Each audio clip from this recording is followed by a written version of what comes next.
So backtracking, because I don't want to miss out on this. What she wrote was, I don't want to live in a world where those with power impose their evil intent on the masses and not face any type of consequence. Without God, people can easily escape human justice. I can't buy into that. She also made this point about, you realize, because somebody mentioned pedophile priests, and she's like, you realize, yes, pedophiles is immoral, but there are pedophiles who escape from human justice, and therefore it's good to know that God's justice is eventually going to get them. And this becomes the basis of why she believes. And so here was my response, and I'll just read it. The kind of world you want to live in has no bearing on what kind of world you do live in. If this is your principal objection to worldviews that don't include some cosmic justice in them, if you'll forgive the condescending remark, you really don't understand what you're talking about. Life isn't fair, and the desire for justice that you express is one of the key foundations of most every religion.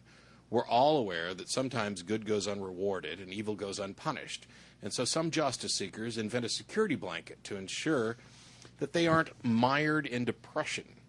It allows them to avoid facing the harshness of an indifferent reality. Whether it's heaven and hell or karma dictating infinite rebirths, it serves the same purpose. Some of us prefer to actually face reality. Some of us realize that there's no good reason to believe that the universe is anything other than indifferent to our existence and our perceptions of good and evil. Some of us realize that dealing with reality on reality's terms is the only way to make any real improvements in the situation. Life isn't fair, and that's actually comforting if you think about it. If life were fair, that would imply that you actually deserve the bad things that happen to you, and that those who benefit from evil deeds are similarly deserving. The realization that there's no reason to expect justice is what ensures that we take steps to impose justice. The realization that good isn't always rewarded is what drives us to reward it when we see it. The realization that evil isn't always punished is what drives us to work together as a cooperative society to deal with our problems collectively and individually in a way that encourages real change and that hopefully minimizes harmful actions. Realizing that justice isn't guaranteed allows us to appreciate it when it happens and work toward ensuring it on a more regular basis. Your particular God concept view of justice represents the height of irresponsibility and injustice. Your chosen religion has us born as reprobates, guilty before we've taken a single breath, responsible for things we've never done.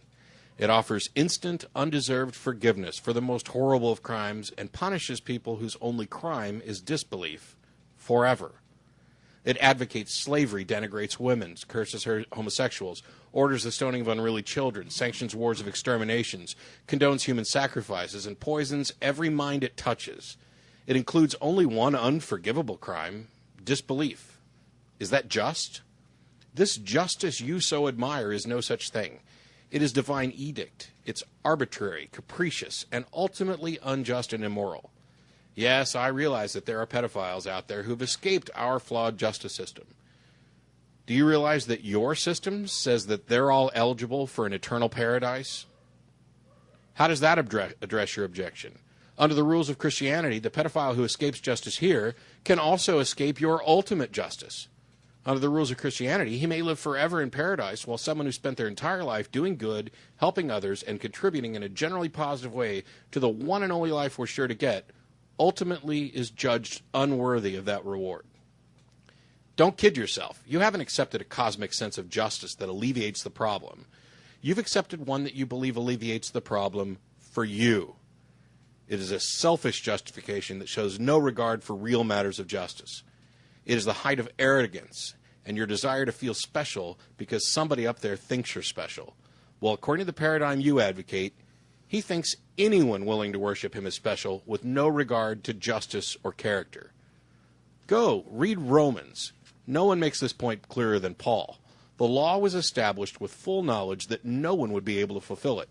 It was established to demonstrate this inability and damn us further, and then a loophole was established to let some people through regardless of their standing with the law. Your religion has made you a slave.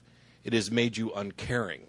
It has made you support immorality and injustice while claiming that arbitrary edicts and loopholes count as either. It is a reprehensible lie that poisons the mind and prevents you from understanding reality. When the scales drop away from your eyes, as they have for many of us, will be here, and you'll realize that you're not alone and not to blame. Ditto.